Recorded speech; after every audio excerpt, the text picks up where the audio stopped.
Jorinda and Jorindel.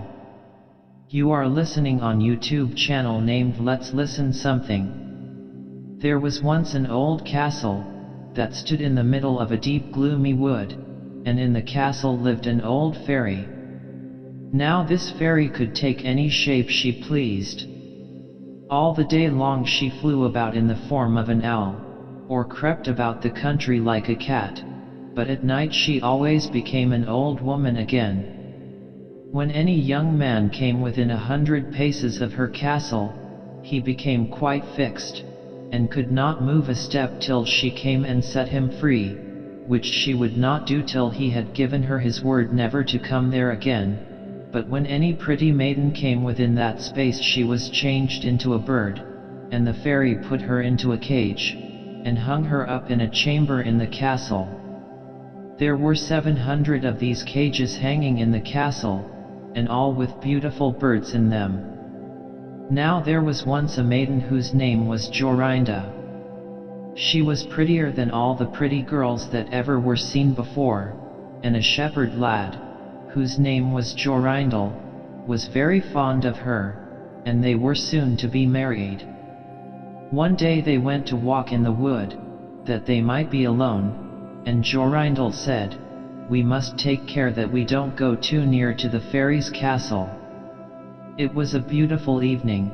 The last rays of the setting sun shone bright through the long stems of the trees upon the green underwood beneath, and the turtle doves sang from the tall birches. Jorinda sat down to gaze upon the sun. Jorindel sat by her side, and both felt sad, they knew not why, but it seemed as if they were to be parted from one another forever. They had wandered a long way, and when they looked to see which way they should go home, they found themselves at a loss to know what path to take. The sun was setting fast, and already half of its circle had sunk behind the hill. Jorindel on a sudden looked behind him, and saw through the bushes that they had, without knowing it, sat down close under the old walls of the castle. Then he shrank for fear, turned pale, and trembled. Jorinda was just singing. The ring-dove sang from the willow spray. Well a day, well a day.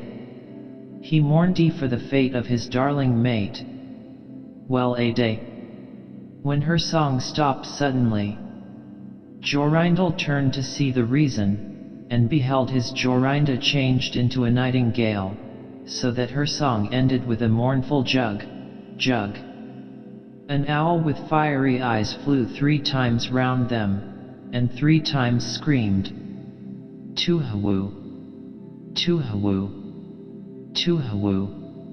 Jorindel could not move. He stood fixed as a stone, and could neither weep, nor speak, nor stir hand or foot.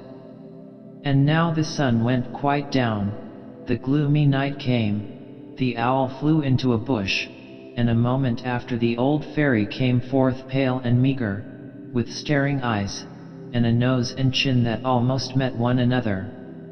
She mumbled something to herself, seized the nightingale, and went away with it in her hand.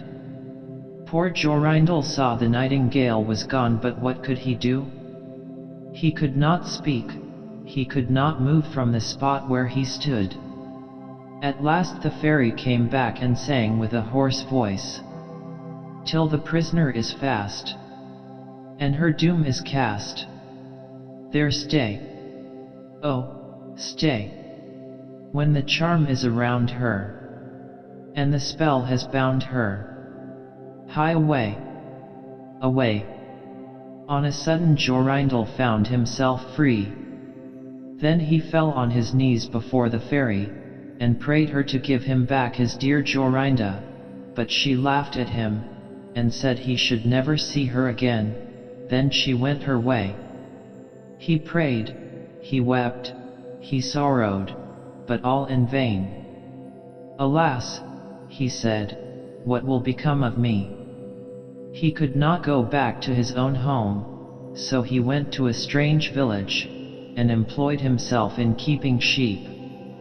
Many a time did he walk round and round as near to the hated castle as he dared go, but all in vain. He heard or saw nothing of Jorinda.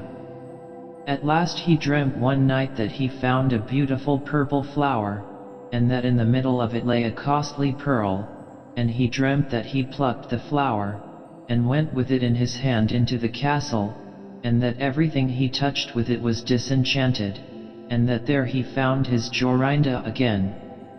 In the morning when he awoke, he began to search over hill and dale for this pretty flower, and 8 long days he sought for it in vain. But on the 9th day, early in the morning, he found the beautiful purple flower, and in the middle of it was a large dewdrop, as big as a costly pearl. Then he plucked the flower, and set out and traveled day and night, till he came again to the castle. He walked nearer than 100 paces to it, and yet he did not become fixed as before, but found that he could go quite close up to the door.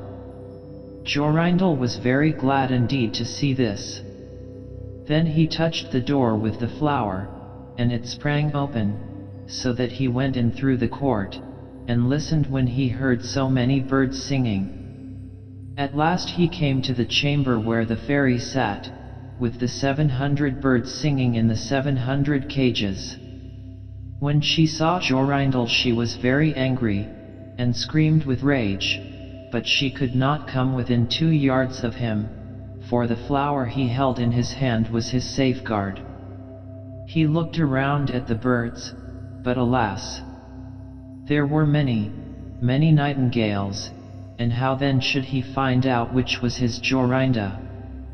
While he was thinking what to do, he saw the fairy had taken down one of the cages, and was making the best of her way off through the door.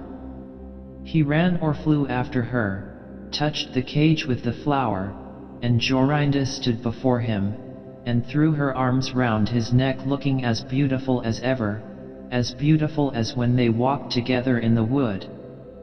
Then he touched all the other birds with the flower, so that they all took their old forms again, and he took Jorinda home, where they were married, and lived happily together many years, and so did a good many other lads, whose maidens had been forced to sing in the old fairies' cages by themselves, much longer than they liked.